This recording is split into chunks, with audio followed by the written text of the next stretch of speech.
Bali sebagai daerah tujuan pariwisata memiliki banyak wirausahawan yang khususnya bergerak di bidang industri kreatif. Saat ini penjualan ekspor industri kreatif berupa produk kerajinan tangan dinilai sangat potensial. Hal ini ditegaskan oleh Ketua Kadin Bali, Ana Agung Ngurah Alit Wiraputra. Ketua Kadin Bali Ana Agung Ngurah Alit Wiraputra menyatakan, sebagian besar pelaku UKM yang memproduksi kerajinan tangan telah meraup keuntungan tidak saja karena penjualan di pasar domestik, tetapi juga pasar ekspor. Hal ini berarti pelaku UKM turut menyumbangkan devisa bagi negara. Perhatian pemerintah bagi industri kreatif diperlukan, berupa bantuan insentif modal dan kemudahan akses ke perbankan, pengetahuan cara ekspor, dan pengemasan yang menarik. Sebenarnya industri kreatif ini kan leading sektor daripada eksportir kita. Ekspor kita saat ini kan terutama Bali sangat besar dari industri kreatif.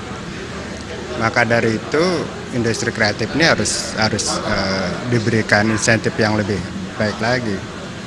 Karena ekonomi kita sangat terpengaruh terhadap keberadaan industri kreatif ini.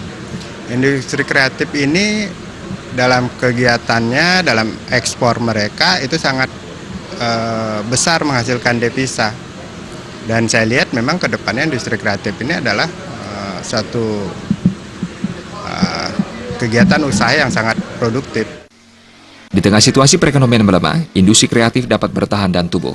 Meski nilai ekspor industri kreatif turun, penjualan domestik disebutkan stabil.